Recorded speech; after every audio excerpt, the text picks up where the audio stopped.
Hello friends, எல்லோரும் எப்படி இருக்கீங்க? நல்லா இருக்கீங்களா? இன்றைக்கி நானும் நல்லா இருக்கேன். இன்றைக்கி கோதுமை மாவில் கேக் செஞ்சு பார்ப்போன்னு செஞ்சேன். ஃபஸ்ட் டைம் தான் செஞ்சேன். நல்லா வந்திருக்கு. அதுக்கு நான் ஃபஸ்ட்டு 1/2 கப்பு வெல்லம் எடுத்துக்கிட்டேன். அதே மாதிரி 1/2 கப்பு தயிர் எடுத்துக்கிட்டேன்.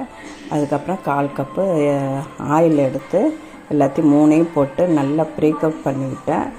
நல்லா ப்ரெஸ் பண்ணி நல்லா இதானோன்னு அதுக்கப்புறம் ஒரு சல்லடையை வச்சு கோதுமை மாவு 1 கப்பு, அதுக்கப்புறம் baking soda 1 table spoon, baking powder 1/4 cup, 1/4 table spoon போட்டு அதுக்கப்புறம் பால் காய்ச்சி வச்சுருந்த பாலை கொஞ்சம் ஊற்றினேன்.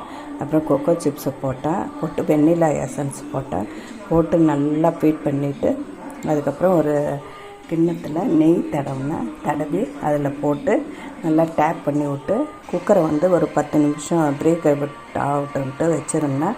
நல்லா சூடாகினோடனே அதில் அடியில் ஒரு தட்டை போட்டு இந்த கப்பை மேலே தூக்கி வச்சு மூடி வச்சு ஒரு 45 நிமிஷம் கழித்து டூத்பிக்கை விட்டு நல்லா வெந்துதான்னு பார்த்தேன். நல்லா வெந்திருந்தது.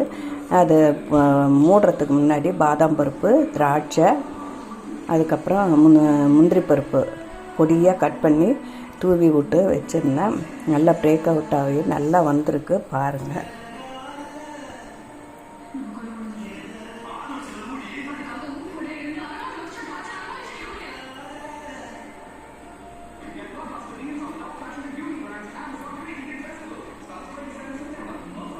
பார்த்துட்டு நீங்களும் செஞ்சு பாருங்கள். பார்த்துட்டு எப்படி வந்ததுன்றதை எனக்கு ஷேர் பண்ணுங்கள், கமெண்ட் பண்ணுங்கள், லைக் பண்ணுங்கள், மற்றவங்ககிட்டையும் ஷேர் பண்ணுங்கள், சப்ஸ்கிரைப் பண்ணுங்கள். மறக்காமல் சப்ஸ்கிரைப் பண்ணுங்கள். சப்ஸ்கிரைப் பண்ணாமல் பார்க்குறீங்க, சப்ஸ்கிரைப் பண்ணுங்கள்.